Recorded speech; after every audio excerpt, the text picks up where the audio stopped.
What started it? Good day to everybody. My name is Strauss. This of course is a pseudonym as I would like to stay anonymous. Before I start, I am pro GamerGate and have been watching GamerGate from the start. From its conception as the conspiracy on 4chan and moving on as GamerGate to Twitter, Infinite Chan and the mainstream media. Now the reason why I'm making this recording is because there seems to be a lot of confusion surrounding GamerGate. GamerGate, at least in my eyes, is a consumer revolt against certain media outlets. But I'm not going to talk about that. There are a lot of people who have done a better job of covering this. For example, GamerGate in 60 Seconds by Leo Pirate and the videos by Internet Aristocrat, both of which can be found on YouTube. What I want to talk about is what started GamerGate. A lot of people on the anti-GamerGate side, and mainstream media for that matter, believe that GamerGate is a result of misogyny in the gaming community, and that if Zoe Quinn were not to have been female but rather male, GamerGate would not have become this big. And this is partially true, but not for the reasons most of you might think. It all started with the infamous Zoe post, an internet page made by the now ex-boyfriend of Quinn, Aaron Joni, depicting Quinn's supposed sexual exploits. Quinn seemed to have had sexual encounters with a game journalist.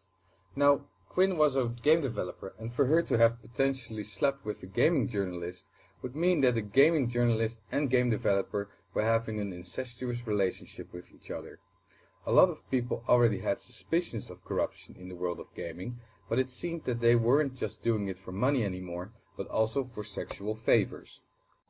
Now, among the sites who picked up the Zoe post was 4chan, specifically the video game section of the site called the V-board.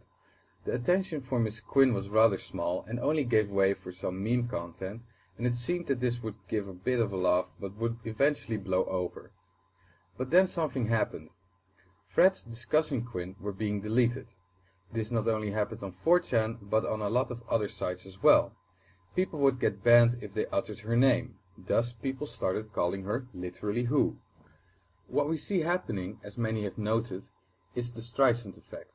It basically means that when you try to censor something, when you try to cover something up, people will want to talk about it. And what we saw on 4chan was people who initially didn't care about the alleged corruption, people who didn't even care about games, did care about freedom of speech. People were starting to wonder how someone could have so much influence as to shut down all conversation on so many sites. This is what created a huge influx of people supporting GamerGate, and this is one of the major reasons why GamerGate is still growing to this day. Now the reason all these sites gave for moderating discussion about Quinn was because site owners and moderators believed people on their forums were actively conspiring to raid and dox Quinn. Yet there was little to no evidence to back this claim up, as all the posts concerning this issue were deleted. It seemed that people were trying to protect Miss Quinn from scrutiny, saying GamerGate supporters were zeroing in on Miss Quinn and all women in the game industry for that matter. It was odd that opposers of GamerGate were saying that the supporters of GamerGate were misogynists for attacking Quinn. Does that make them misandrists as well when supporters of GamerGate fume their disdain at Nathan Grayson, the man who supposedly gave her positive coverage? Why, when we zero in on the likes of Phil Fish, Mark Fredingham and Nathan Grayson, the pro-GamerGate people don't get called misandrists? It is because calling someone out on a matter has nothing to do with one's sex. What I would like to make clear is, even if GamerGate supporters are guilty of harassment, which I believe both sides respectively are, it is still not sexism or misogyny when calling a woman out on her ethics and criticizing her. As the pro-GamerGate people were growing in numbers, they were starting to uncover more information on supposed corruption in the gaming journalism with some key players at hand. Now GamerGate supporters were moving their focus away from Miss Quinn towards the major websites who allegedly allowed this environment of cronyism and nepotism to flourish, yet the mainstream news outlets, as well as the opposers of GamerGate, seem very keen on keeping the discussion on Miss Quinn and as a whole on harassment towards women. It seems that the media and the site owners are the ones pushing women in a victim role.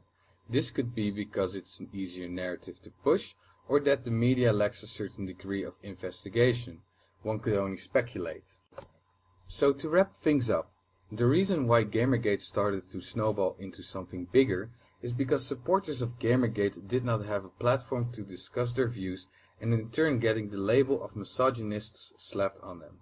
The supporters of GamerGate confronted both men and women, and it is not because Miss Quinn is a woman that she has been confronted, but because there are allegations against her as a person that people take note of.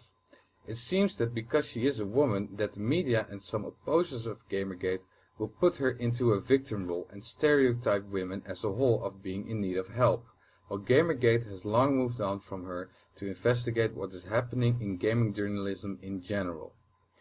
I thank all the listeners for taking the time to listen to my take on GamerGate.